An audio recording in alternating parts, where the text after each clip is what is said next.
Investigating Avijjā, December 5th, 1966.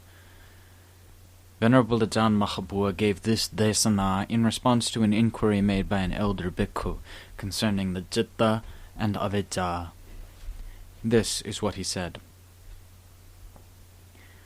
As long as one still doesn't know, one will then always go wide of the mark, for even while one is doing the investigation, one doesn't know that one is investigating Avijjā. One can only guess and wonder to oneself as to what this thing really is. To oneself it is still a perplexing question. One therefore focuses the citta with undivided attention to investigate in order to find out what exactly is happening right at that point. One will then eventually hit at the right spot, although one might not know what one has run into. This is because the name of Avijjā and the true and genuine Avijjā are two different things. The flow of Avijjā that spreads throughout the whole world is merely its branches. It is like when we go and chase after a band of bandits. When we catch the bandits, they usually turn out to be the followers. We are totally in the dark as to the whereabouts of the leader of the bandits. We must keep up our pursuit and keep on arresting these bandits. Then we must surround them. When we have many people helping and cooperating with us in chasing these bandits, then we will have mustered up an enormous strength. We must then surround their hideout. Then we must keep on catching and arresting them. Normally, if we question any of these followers, they will not tell us who their commander is. So whichever bandits we come across, we must arrest them and tie them up until all of them are caught and accounted for. The last of the bandits that we have captured will be the leader. The chief will be found in a very important hiding place which is well secured and protected and guarded by the members of the band. We will keep on arresting the bandits until we arrive at the cave where the chief is hiding. When we have totally eliminated all the bandits hiding in that place, then we will know clearly. But this is just a simile. So long as the citta is still involved with anything, then it is still deluded. Whether it is delusion in the way of good or evil, it is a branch of Avijjā. But the citta doesn't know what the real Avijjā itself really is. Therefore, all the techniques of investigation have a purpose, which will be illustrated by the following simile. It is like emptying the water from a pond so that we can catch the fish in it. When there is plenty of water in the pond, we will not be able to make out how many fish there are, so we must first bail out the water. When the pond becomes steadily drier, then the fish will steadily converge together. All the fish will have to swim to where the water is, while at the same time the water is being continually bailed out. All the fish will steadily come together. As the water level decreases, one will get to see the fish swimming here and there. In the end, when all the water vanishes, then the fish will have no place to hide, and then one will be able to catch them. The sights, sounds, smells, tastes, and touches that intermingle and mix with the conditions of the citta are like the water that covers up the fish and which the fish depend on as their living environment. The purpose of our investigation into these things is similar to the man who is bailing out the water. His objective is not the water, but the fish themselves. The objective of our investigation is not these objects either. We just want to get to know about these things steadily, because as soon as we get to know about them, then the citta will lose its anxiety and worry. The citta will get to know about those things that it is involved with, and it will also get to know itself, the one which is involved with these things, and it will know that it is in the wrong. It will know that it is its own misperceptions that cause it to be obsessed with loving and hating these things. Then the scope of the investigation will become narrower and narrower as it steadily draws inward. This is similar to the water that steadily dries up. When one investigates the body, which is an element aggregate of earth, water, air, and fire, one will see that it is similar to all the other external material things. There is no difference between them. This is the aspect of materiality. They are all made up of the four elements. What is abnormal or unnatural is the perception of the citta that has preconceptions about these things. It is a branch of Avijjā that leads towards the principal part. The more one investigates and sees clearly the things that come into involvement with oneself, the more clearly will one see the one who goes out to be involved with them. It is likewise with the water level. The more it decreases, the more clearly one will come to see the fish. The more one can see clearly from the investigation into the natural processes, both those outside and inside the body, and one's cetasika dhamma, the mental concomitants, then the more one will see clearly the point or origin, or the principal determinant that gives rise to these things. The more we keep driving inwards, the more restricted will be the field of knowing inside the citta. Correspondingly, the anxiety of the heart will become less and less. The scope of the flow of the heart that is being sent outwards will become narrower. Whenever it stirs itself up to become involved with other things, it will investigate those things that it is involved with, as well as investigating its stirring up. In this way, it gets to see both aspects of things. One gets to see the truth of both sides, that is, the things that come into involvement, and the one who becomes involved with them. One then keeps on progressively driving inwards. Once having got to the real Avijjā, for most practitioners who do not have a teacher to forewarn them, they will take it as the real thing, since they have investigated everything else and know clearly within their heart that they have truly realized the truth of all these things, and have truly let go of all of them. But the one who knows all of these things, what is it? One now becomes possessive and protective of this thing. This is the convergence of Avijjā, and one now becomes deluded with it. This Avijjā is the delusion of oneself. Concerning the delusion for the external things, this is just a branch of Avijjā. It is not the real Avijjā itself. This is what one becomes deluded with. One is now deluded with the one who knows about all of these things. But who is this one? What is it? This is what one has forgotten to investigate and analyze. Once the citta has been restricted into a very close and small sphere, it will gather into a point. This nucleus of the citta that appears at that time is very bright and luminous. It is rapturous, joyful, bold, and courageous. It seems that all of the happiness has gathered into that point. What are all of these things the results of? If we want to speak in terms of causes and effects, then this is a result. We can say that this is the result of our pratipada, our mode of practice. This is correct as long as we are not deluded in it. But if we are deluded, then this is samudaya. This is the core or the heart of samudaya. But for the practitioner who is interested in investigating everything that comes into contact with him, he will then inevitably be drawn towards this point, because everything else that one has investigated and realized the nature of will no longer attract one's attention. And whenever one turns the citta to investigate these things, the citta will take no interest in them, for it is already satiated with these investigations. But the thing that can attract its attention will draw its interest towards it. It will now become interested at that point. All the mental conditions arise from this point. The concoctions of the citta arise from this point. The sukha that arises appears at that point, but the sukha that appears also exhibits its changes. It then becomes a cause of one's investigation, because at this level one is extremely watchful. This sukha is not constant. The Avijjā contrived sukha is not stable. Sometimes it manifests its changeability by becoming slightly dull enough to indicate that it is fluctuating. Sometimes it manifests its changeability by becoming slightly dull enough to indicate that it is fluctuating. And this is how it keeps on changing. This process of change is as subtle as the subtlety of the dhamma of this level.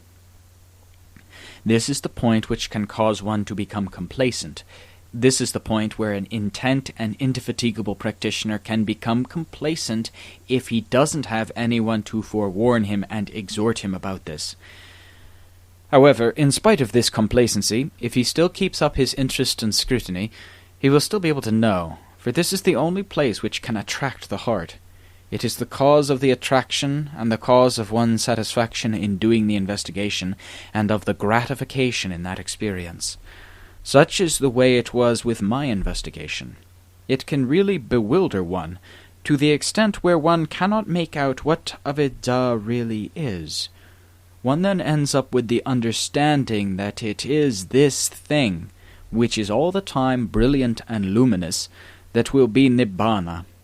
When I say all the time, I refer to all the time of one who is constantly exerting, and one who is continually doing the work of purification.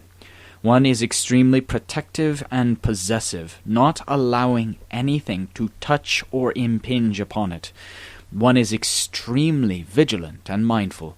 As soon as anything comes into contact with it, one will immediately try to remedy it.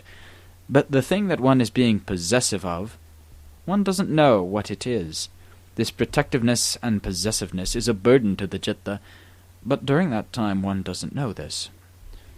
It is not until the time is ripe that one becomes interested in doing the investigation at this point. One now raises the question, what is this thing? I have investigated everything else, but what is this thing? The citta then begins to concentrate at this point, while paññā is also being directed and focused right at it. What really is this thing? Is this the truth, or not yet the truth? Is this Avijjā or Avijjā? All of these are the perplexing questions that arise out of one's investigation. One then keeps on with the investigation with the following approach.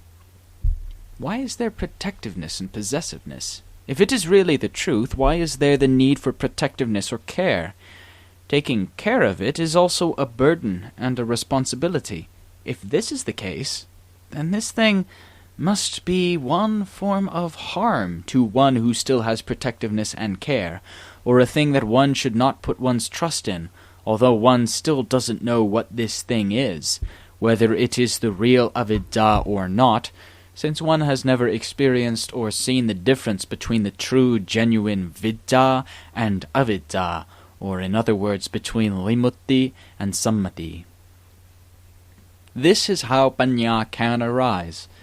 That is, one has now become interested at that point. One then investigates at that point. Looking in retrospect at what I have investigated, this thing is really quite involved and unusual. But what I have said here is brief, precise, and right to the point, and enough to bring the point across in as much as it is appropriate to do so. This can be summarized as follows. Whatever manifests itself, that is what one must investigate. Whatever appears, it all has to do with sammati. This refers to the subtle dhamma that appears within the heart. Finally, the point that is very bright and luminous is precisely the spot of Avijjā. One must concentrate right there with paññā.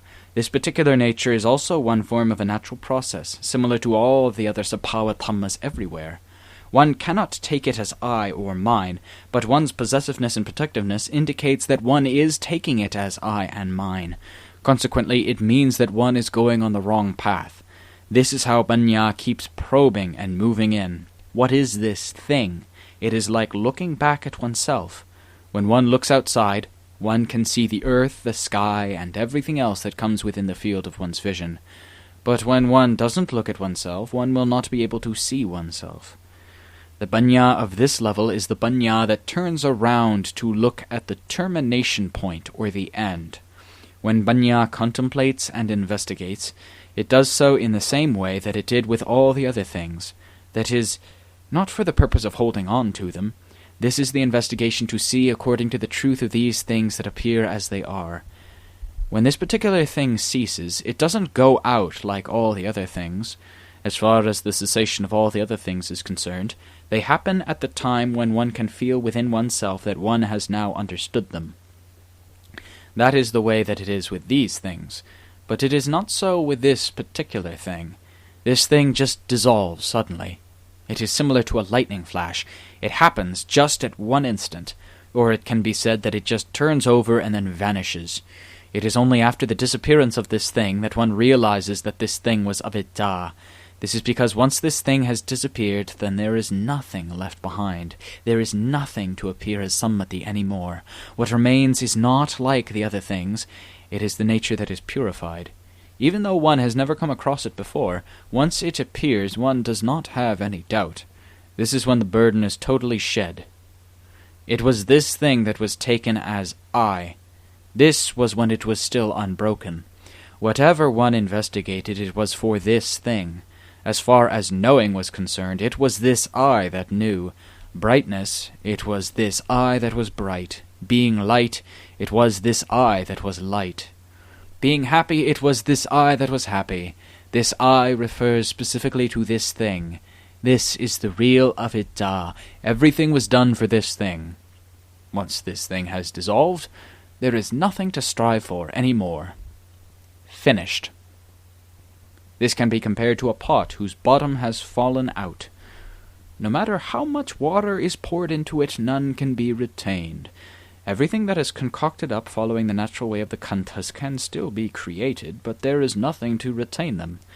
This is because that particular container or vessel has already been dissolved away, leaving nothing behind. As soon as they are concocted up, they will immediately cease, pass away, and disappear, for there is nothing to retain them, and there is no one to possess them. The nature that knows that there is no longer a possessor is fully contented within itself. This is the nature that is completely satiated. It has got rid of all responsibility and care. This is the state of contentment, or the absolute state. It was this Avijjā that concealed this nature, and which prevented one from seeing the natural wonder of the citta, which is the true and natural thing. Instead, one took and saw this Avijjā as a natural and wonderful thing. One therefore becomes obsessed, protective, and possessive of this Avijjā, and has the understanding that this thing is I and mine, by thinking that my citta is bright and luminous, my citta is bold and courageous, my citta is happy, my citta knows everything. But this nature doesn't know itself. The Lord Buddha called this the genuine Avijjā, but as soon as one turns around and realizes this, then this thing just dissolves away. As soon as one knows it, then this thing cannot remain standing.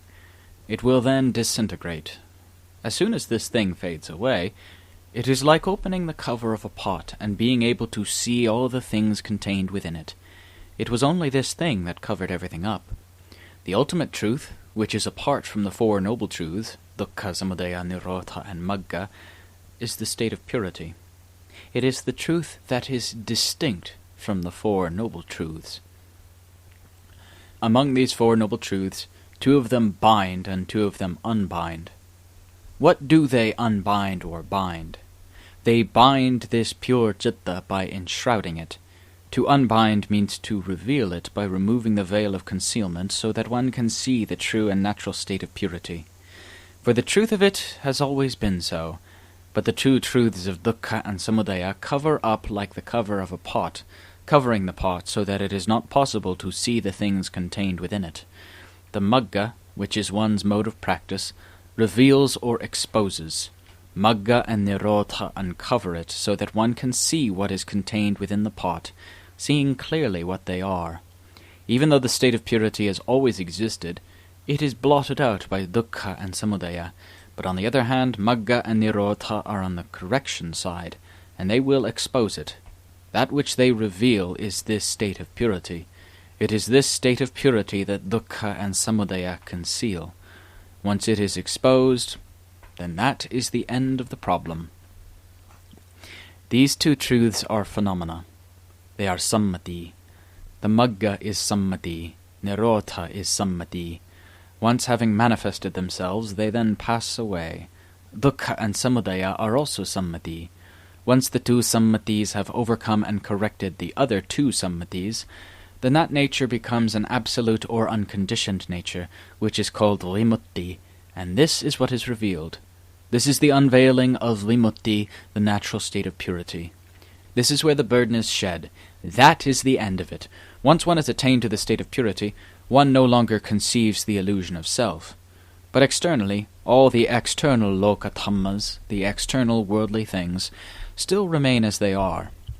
The internal lokathammas, which refers to the good and evil and the dukkha and sukha within oneself, ceases to be a problem when this point finally dissolves away. One who has investigated up to this level will find that the scope of his work is not wide. Once he has learned the way of tackling it from a teacher who has known, experienced, and passed beyond it, he will be able to progress very quickly. But the crucial point is that he must not engage in speculating or imagining about it, as this is not the way. Instead, he should investigate whatever appears within the field of his awareness and get to understand them, going on like this, step by step. This is the correct way to do it. Avijjā refers specifically to this thing. This is the genuine Avijjā. All the other things are just its branches and divisions. It is like vines and creepers that grow in one place but can spread anywhere. They can extend very far and wide. As soon as one takes hold of them and traces them back to the root, they will then lead one back to this one point. This is where the main stem is, and where the root is. Once the root has been pulled, then they will all wither away. The branches and divisions of Avijjā are involved, numerous, and expensive. So, when one has got to the real Avijjā, one doesn't know what it is, but one keeps on investigating.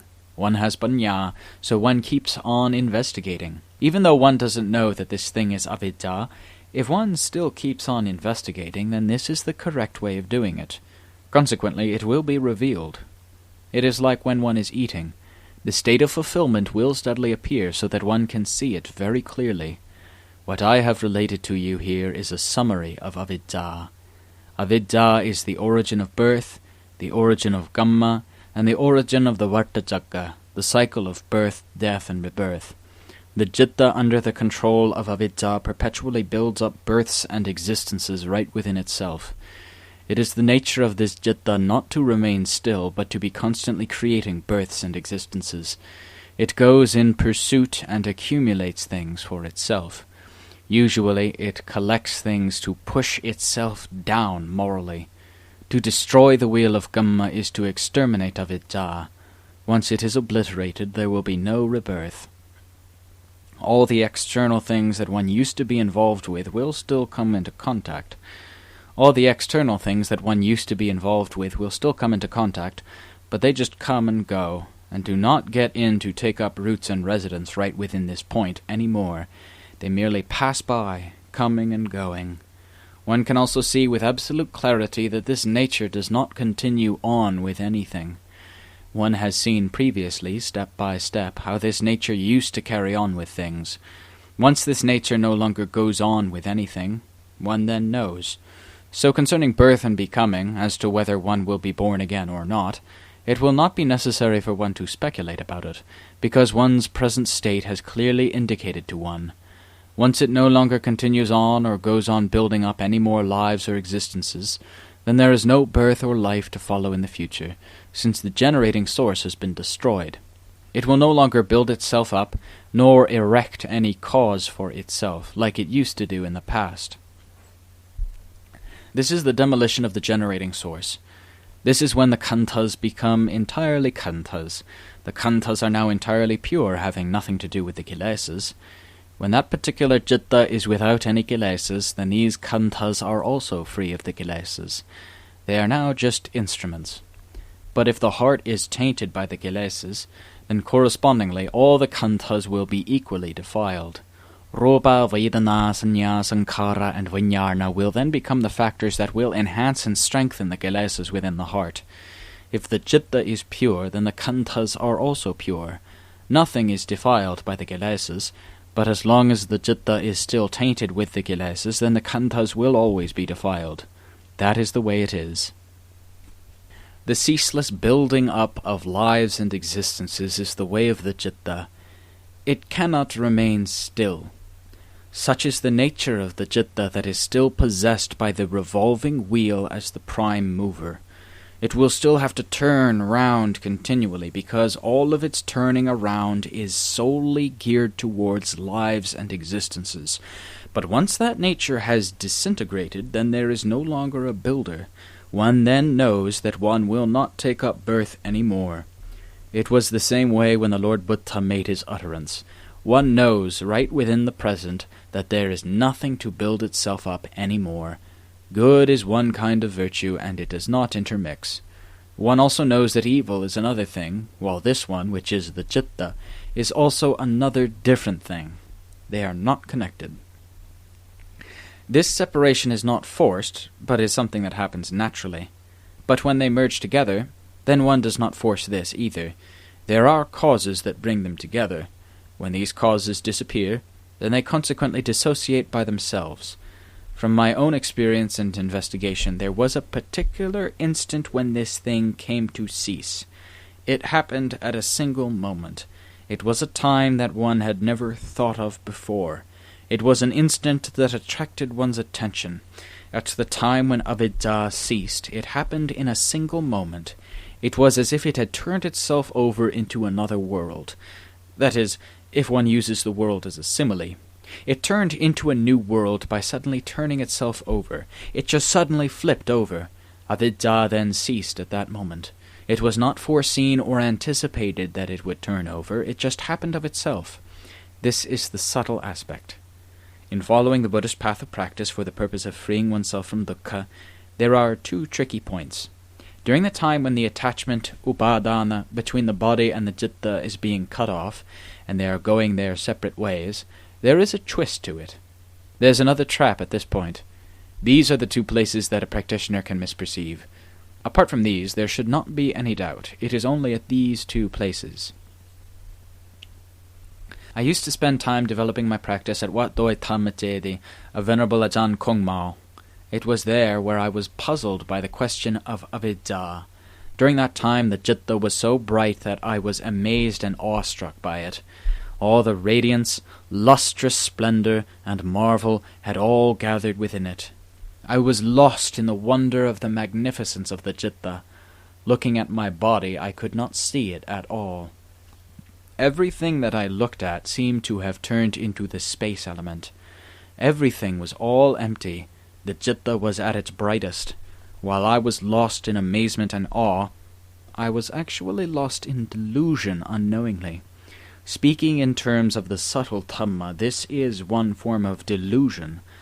But fortunately, while I was admiring the magnificence of the citta and murmuring to myself how fantastic this citta had become, the Dhamma arose unexpectedly within me. It was as if someone was talking to me inside. This is what it said. Wherever there is a center or nucleus of the one who knows, that is where the source of birth is. That nature actually has a focus. There actually is a nucleus of this knowing and brightness. But then I was not considering what this point was, so I was really puzzled. Then I concentrated in contemplation and meditated on this question. It was in hindsight, after I had turned my investigation to this point and had finally solved this problem, that I realized the implication of this guidance that had foretold that wherever the spot or nucleus is, that is where the source of birth is. Indeed, it referred to this very nucleus. Before I could not comprehend this. It was, in fact, a spot. No matter how wonderful it is still the nucleus of that wonder. It is a spot that is readily discernible. But once that nucleus disintegrates, then there is no longer a spot, because this spot is also sammati. Regardless of its subtlety, it is still Dhamma. This is what I call the true and genuine Avijjā. Whenever I exhorted my fellow bhikkhus, I always told them that when they have got to this point, they must not be protective of anything. They must not cherish, but they must investigate. Even if the citta should be completely destroyed by the investigation, then let it happen.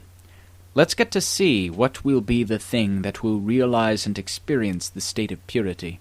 Should everything be totally annihilated, without anything to experience this state of purity? Let's find that out. But just don't hold on to anything. This is for the purpose of preventing the monks from becoming protective of this thing. If this drastic measure is not applied, then they will unavoidably become attached to it. All that is needed is just to get to know. If anything should cease, then let it cease. Even if the citta should cease due to the power of the investigation, then let it. Don't cherish it. This is what one has to commit oneself to while doing this investigation. But nothing can escape from the truth. Whatever arises must cease. Whatever is real and in its natural state will not cease. That is, this pure citta will not cease. Everything else ceases, but the one who knows these cessations does not cease. The one who knows that all of these things have ceased does not cease. That is just the way it is. Now, if one wants to say that one has withheld this, one can. Or if one wants to say that one hasn't retained this, how can one assert this when one knows within oneself? But one must not be possessive, for if one should cling, then it is similar to holding on to Avijjā, because Avijjā is subtle, and it is inside the citta. If one cherishes the citta, it is similar to clinging on to Avijjā. So if the citta should be exterminated along with Avijjā, let it. One should go right ahead and cut them down. Don't leave anything behind. Wipe them all out, for this is the most fitting way to do it. If there is any hesitation, one will definitely be attached to it. This refers to the practice at this stage. One must not waver, but must wholly commit one's effort into revealing and uncovering it all. Whatever should cease, let them cease. This is the right and proper approach to it. The part that does not cease will not cease under any circumstances. Regardless of what one may assert, it will not cease. Consider the following example. When a bandit has taken refuge in a house, if we want to save the house, then that will allow the bandit to shoot at us. But if it is deemed necessary to burn down this house, then we must do it. If we want to save the house and consequently allow the bandit to go on living, then it will cause more damage to things that are much more valuable than the house. So we have to sacrifice this house and set fire to it. In like manner we should set fire to Avijjā. Should the citta cease, then let it cease. But in fact, the citta does not cease. But one only gets to know this after Avijjā has been totally burned down. One now realizes that this precious state of purity has been covered up by Avijjā. Once Avijjā has ceased, then this state of purity is revealed. Instead of disappearing with Avijjā, this state of purity does not vanish. But if one becomes possessive of Avijjā, then one will become attached to it, and will not make it through. From what I have investigated, that is the way it is. All of the Savakas who had seen the truth of the Lord Buddha had all accepted the Lord Buddha. They accepted him on the basis of the principle of truth, and not based on appearances or concepts. Their acceptance was based on the living truth that they had similarly experienced, just like the way that the Lord Buddha had experienced before them.